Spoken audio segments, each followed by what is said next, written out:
Hello, listeners. Community Radio Northern Beaches, 88.7, 90.3 FM, streaming live, wwrmb.org.au. Our program's Community Voices. I'm Michael Lester, and are syndicated on John Menadue's Pearls and Irritations public policy journal online. Our topic today is the health system in the country, which appears to be in a bit of a crisis, judging by the politics of it all, at least, as we get into the election. Bulk billing rates have gone into freefall. In other words, people's access, financially affordable access to primary healthcare in their GPs has collapsed, really, for various reasons. At the same time, the pressure on public hospitals has mounted, and they've got huge funding problems and staffing problems as well. Both sides of politics have reacted to that in the lead up to the election. The Labor government has announced a huge boost to Medicare funding of $8.5 billion, and they've also put $1.7 billion into the state public hospital system. No sooner had they announced that than the opposition have announced that they'd do the same and would match that. Basically, the architecture of our health system has been in place for, well, if not 50 years, certainly at least 40 years from when we first introduced a universal health insurance scheme. But it's undergone some changes. It raised the question, is this current system fit for purpose, and are these policy responses likely to give us a sustainable solution to the problems? Welcome to our program, John Menadue, who has had a personal involvement in these issues from his days as an advisor to Gough Whitlam and then head of the Prime Minister's Department, when the whole idea was cooked up in the 1960s and then into 70s when it was introduced of a universal health insurance scheme. So thanks very much for joining us, John. Good, Michael, thank you very much. John, could you just briefly take us back to the basic concept and architecture that was envisaged, well, particularly in the 1970s, a universal health insurance scheme, taxpayer funded, which, although it's been subject to various political pressures and whatever, is still the sort of scheme we have, isn't it? It is, unfortunately. I think there hasn't been much advance or improvement on Medicare that was introduced for the first time in 1975. I was working for Gough Whitlam. It was back in 1967, and I was drawing people together for Gough to talk to about health policy. And certainly he, and I guess I did it as well, had a view that the best way to secure public health policy was by funding the states, their public hospitals, and for them to provide care in the community. So it was a public health care system via Section 96 grants to the states. But I arranged a meeting together with Dr. Cass in Victoria in the midwinter of 1967, and Gough was introduced to John Deeble and Dick Scotton, who were academics, and they really developed Medicare from 1967 onwards. It was an enormous battle by the AMA, the Liberal Party, that this was all Marxist, Trotskyite, Stalin medical scheme, which Whitlam was proposing to introduce. But finally, after a sitting of two houses in 1974, the Medicare bill was passed and Medicare cards were rolled out from July 1975. But unfortunately, what we have is that the government funds what was really the delivery system for healthcare back 40, 50 years ago. And we need, I think, to change the way healthcare is delivered and funded more efficiently than we do at the moment. And that's why I think what the government has done in recent weeks is useful and will relieve some of the short-term problems, but it doesn't address the longer-term problem of how we get a more equitable and more efficient health delivery system. What's the nature of the pressures and demands on the system now compared to what they were, not least back in 84 when Hawke brought in the Medicare system, that make its design and structure not necessarily fit for purpose for the sort of health demands and services demands that are required now? I'm sure that's right. There are many cases of where we don't deliver it in the best way possible. For example, in general practice, we have a fee for service. That's okay for occasional care, but it is quite inappropriate for chronic care where patients have to come back and back and back, and they've got several comorbidities. So we need to change the way health service is delivered and the way we fund it. The financial incentives are all wrong in general practice, but we keep funding that inefficient system. It certainly needs patching up in the short term, but in the longer term, I think do what we need in the community care, in primary care, is to establish public multidisciplinary health clinics across the country. The present government has introduced these urgent care clinics, 87, and now another 50 it announced a couple of weeks ago. That's fine, but that should be only to see as the beginning of those multidisciplinary public health clinics, salaried staff with a range of disciplines of general practice, nursing, diet, physiotherapy, even dental, so that we build a more efficient system of primary care in the community. And one of the objectives of that is to keep people out of hospitals. We are just so absorbed by hospitals, and I think most of the public, and certainly the politicians and ministers, when they think of health, they think hospitals. Hospitals should be a last resort, not a first resort. And we need a medical system to keep people out of hospitals wherever possible, to treat them in the community, to treat them in their home. We've got something like 1,300 hospitals in Australia, and politicians love to open another hospital here, another hospital there. But the best and most efficient way is to do what the Danes have done in Denmark. They've reduced the number of hospitals there from about 100 down to 32. But in the process, they've developed healthcare and delivered it in the community so that healthcare in the community comes the first resort and hospitals the last resort. But unfortunately, we've got it the other way around. So there's those fundamental changes in the way we deliver care that is necessary. I think one of the disappointments so far, and over many years, is that dental is not included in Medicare. The opposition which Gough Whitlam encountered back in the 70s to Medicare was enormous. And he decided, amongst for other reasons, that he didn't want to take on the dentists as well. So we've had this major gap in our healthcare system. It couldn't be done overnight. It would probably have to be done over 10 years, a graduated building of dental care in Medicare, because frankly, there aren't sufficient dentists available and costs would be considerable. But I would certainly hope that it would be possible to finance improved and expanded dental care by reducing the subsidy to private health insurance over a period as well. We spend about $11-12 billion a year subsidising private health insurance, and private health insurance is a scam. High salaries for their executives, fees that are increasing way ahead of the cost of living. But importantly, not to make the mistake that we made in the beginning with fee-for-service for GP care, that we established public health clinics with salaried dentists to provide care in the community. So they're a range of issues which I think we should be addressing. I think what the government has done in the short term is fine, but it needs to build on that. At the heart of the system that we have at the moment, particularly in primary healthcare, is unlike the British NHS system, the system we've introduced and live with did not seek to, in a sense, nationalise the provision of GP services by paying salaries. It left them as private providers, but it provided subsidies to them for every patient that they saw, so that people couldn't afford to pay doctors, would be able to visit doctors and not have to pay up big money. But meanwhile, the doctors don't have any regulation on the fees. They can set any fee they like, and indeed they do. And what's happened over time is that the gap between the level of subsidy that's provided through the taxpayer with Medicare has been frozen for a long time. Meanwhile, the costs and charges have gone up by the doctors, and so now a lot fewer people can even access their primary care system, so they end up in hospitals. So the government has actually proposed closing that gap, hasn't it? Because that gap was opened up as a matter of policy by previous governments. Yeah, it was opened up particularly by Peter Dutton. I think in Joe Hockey's first budget of a $7 co-payment in general practice. And unfortunately, Peter Dutton's got a pretty sorry record as Minister for Health, although he says now that he'll match what the government is doing.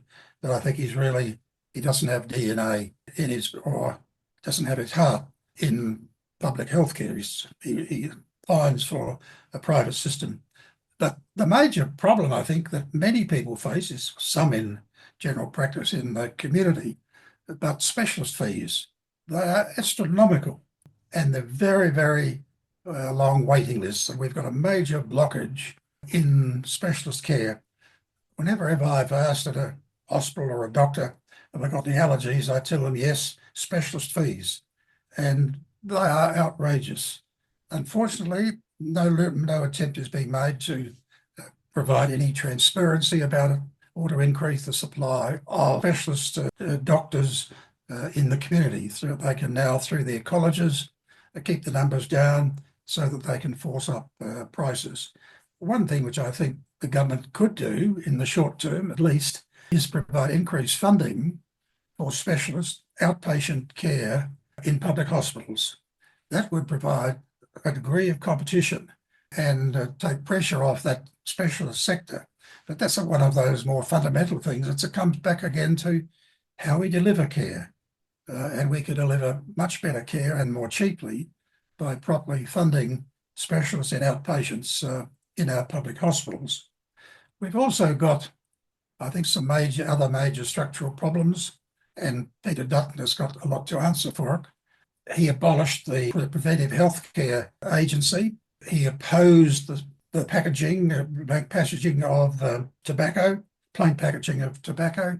But on prevention of care, Australia, we spend about 2% of our healthcare on prevention. Issues like heart attacks, dietary problems, obesity, a whole range of those sorts of problems. And Peter Dutton abolished the agency. And we know from experience that we can get real returns, not immediately, but real returns in improved healthcare and reduced costs through prevention. The other area in which he took the axe to was that he abolished the Workforce Australia, which was set up by the Rudd government to advise the government on ways to improve the efficiency and to overcome some of the demarcations, disputes over Medicare, over jobs within Medicare. We have silos, workforce silos everywhere. Doctors, nurses, pharmacists, paramedics, it goes on. And we have a shortage of some particular agencies, particular disciplines at the moment, but we don't have an organisation dividing us how to better integrate healthcare in Australia. For example, there are about 5,000 community pharmacies in the community. In my view, they should be funded and encouraged to provide a greater range of, if I can call them, minor health or medical services, much more than they do today. That is not being done. It's done on a minor sort of way. Peter Dutton really set healthcare back in Australia. There are so many things that could be done in healthcare to improve the delivery.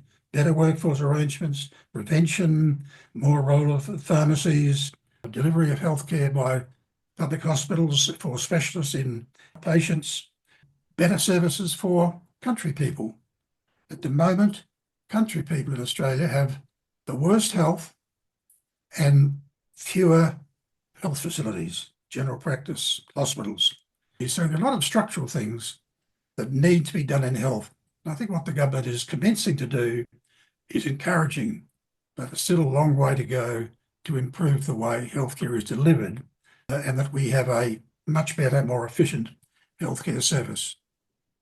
Our guest on Community Voices Radio Northern Beach is John Menadue, and we're talking about the crisis in our healthcare system, both at the level of primary care in terms of accessibility or otherwise and appropriateness of services that are publicly subsidised through private primary care GP system, and also the crisis that we now have in overloaded and underfunded public hospital systems that seem to be increasing the first call for many people who can't afford to go to their doctors and put a big load on the hospitals. John, you mentioned private health insurance and the fact that the taxpayers putting $12 billion a year through foregone tax revenues into the private health insurance industry. Where and when and why did that get introduced into a system that was originally designed to be a universal health insurance system that we've discussed? And what impact is that having on our Medicare system and accessibility these days? It's having a quite serious effect. It was introduced by John Howard, but he introduced the subsidy to encourage the taking up of private health insurance, to take it outside the public sector and to encourage private medicine and particularly private hospitals. It started with John Howard. And it's once again part of the DNA of the Liberal Party that they don't like Medicare. They don't like public health insurance. So it was designed deliberately to encourage particularly private hospitals. And it's continued to grow almost every year since. And it has this very expensive Medicare costs in terms of their revenue is about 3%.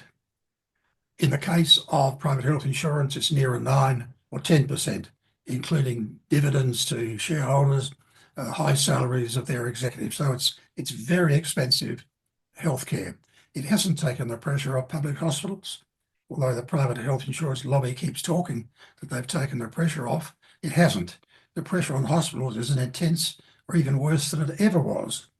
One reason or one factor has been that specialists and mainly specialists that were in the public sector get 3-4 times more money working in a private hospital or a private health environment. So it's increased costs and taken some of the best specialists out of the public sector. It's also, as I said, related to the funding of private hospitals, and there are very few private hospitals in rural Australia, which means that taxpayers, including people in the country areas, they subsidise private health insurance through taxes, but they don't get any benefits because there are no private hospitals or very few in country areas. So it's a scam, and it should be reduced and finally put out of its misery. It's in its death throes, but it keeps asking for more and more government support. I was hoping the present government would start addressing that problem, but so far it hasn't. But there's a pool of $12 billion there that a subsidy for private health insurance that could be effectively used to address some of these problems that we've mentioned before, the pressure on outpatient, the pressure on emergency departments, hospitals throughout the country. And it's a fact that because of the state-commonwealth divide, there isn't the integration of primary care and hospital care. And so if you can't get the service you want in the private sector in primary care, you have to go to a outpatient or go to an emergency department at a public hospital. And that immediately puts pressure on the hospital sector. It's a system that needs dramatic change.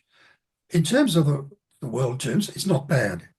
We spend about 10% of our GDP on health in Australia, increasing slightly, which is not bad by world standards, and in fact quite good, and most people are reasonably satisfied with Medicare. In the United States, the figure's nearer 19 or 20%. And the reason for that is that they rely on private health insurance. Private health insurance will destroy public health, and it must be curbed and, I believe, eliminated. If people want private health insurance, which is I do have, we should be prepared to pay for it ourselves. And we should not expect the taxpayer to subsidise particularly high income groups through tax deduction for their premiums. So there's a lot that could be done, but the fundamental problems of Medicare and how we deliver care is not yet effectively addressed. At the heart of the $8.5 billion that the current government's proposing to put into boost the bulk billing rates, which is the sort of heart of the issue, isn't it, from the policy's point of view and structure, that, you know, if you provide a big rebate or subsidy to the private provider, then the patients can get access to care from the doctor at no cost to themselves. And but as we've said, if the doctor can charge any fees they like, are there any incentives to the private provider to actually achieve bulk billing in their practice? Because couldn't, for example, the subsidy be tied to people who do agree to provide bulk billing? There are certainly many doctors that are prepared to do that, but it's very largely their goodwill by which they do it. There's certainly regulatory checks for over-servicing, billing and so on, but that doesn't really address the problem.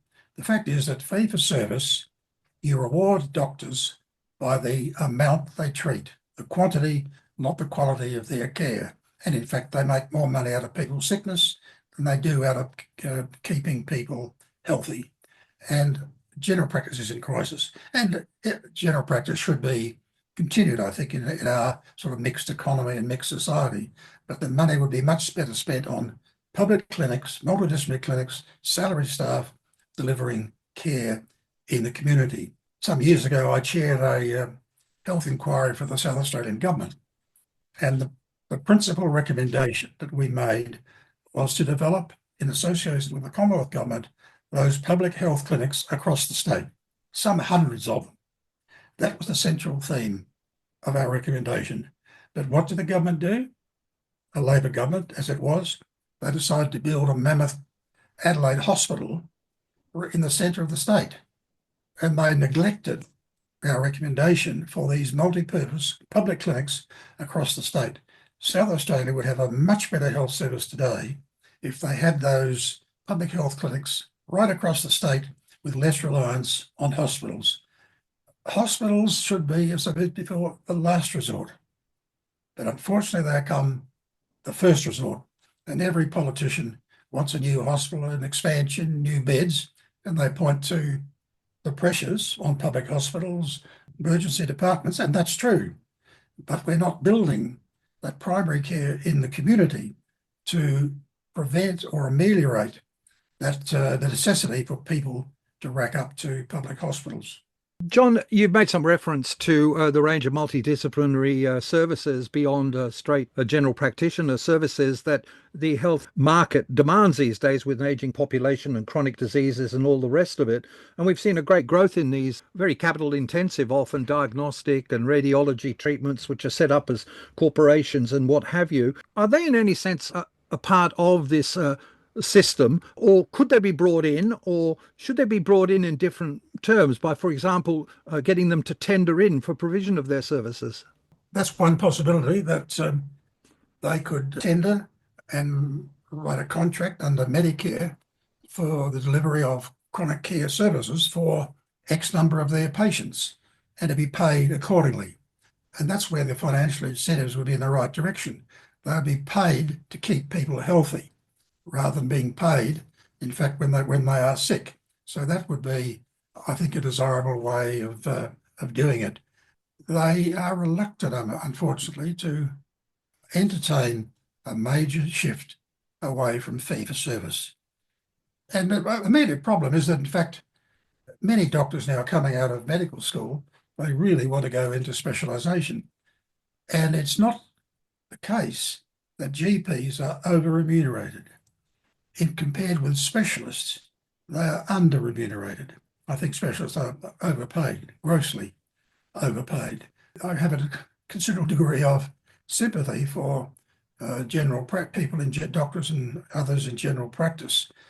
One change that has occurred in general practice is that increasingly they're being corporatised.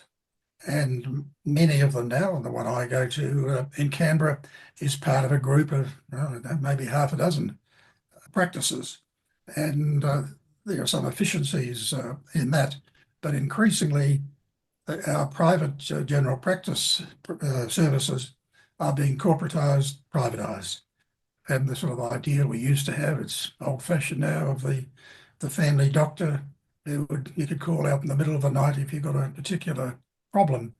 The general practice is changing to a much more corporate, privatised sector where profits drive the system.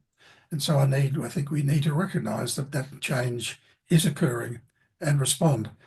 But we don't respond. We keep funding the system that's really basically is unchanged, has been unchanged for the last 50 years. There have been improvements, but not fundamental changes, particularly in the workforce. And there are restrictive work practices, demarcations right across the system.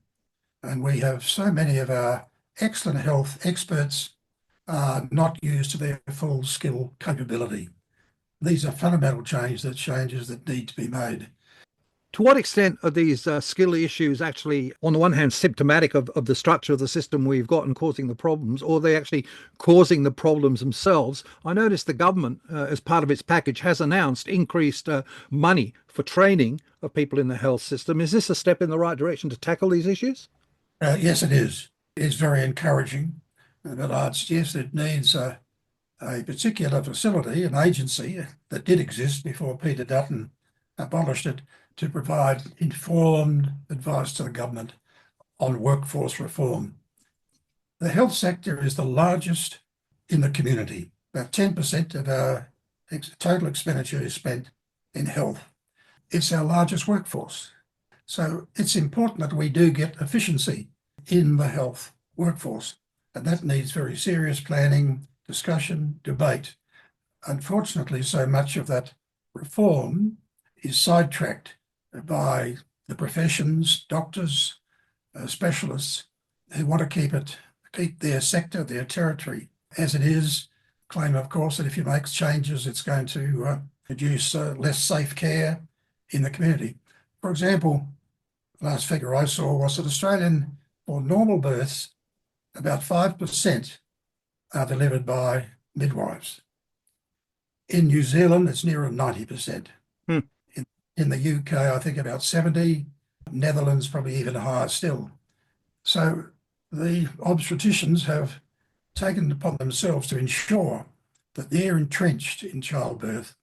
I would have thought that childbirth is not a disease or an ailment or an illness, and it's certainly specialist care is needed for difficult births, but most births are not that difficult. I suppose as a male, I shouldn't be saying that. It's certainly very painful and difficult, I know, but it's one example of how we need to change our workforce structure. It's a serious problem.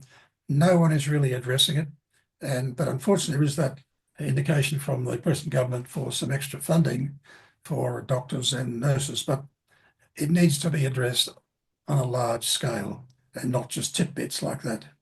I'm in conversation here on Community Voices Radio Northern Beaches with our guest John Menadue, and we're talking about the challenges facing our existing health system, both in primary care and GPs and public support for that, and also the load that's being thrown on public hospitals as a result of some of these problems.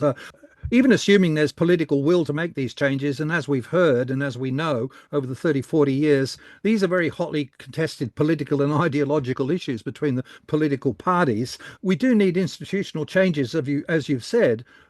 We need reform, for example, to the policy processes, I think you've pointed to, where we have a health department that's not got the policy expertise and access that it needs to formulate policy. We've got a health commission running Medicare, which you say is not really a health commission anyway and not doing the job a health commission could and should. And finally, of course, we've got these terrible, as always, Commonwealth state complications and issues where we're not integrating state responsibilities for hospitals and Commonwealth responsibilities for primary care. We need to build a new body there. These are huge institutional challenges and reforms that are required, aren't they?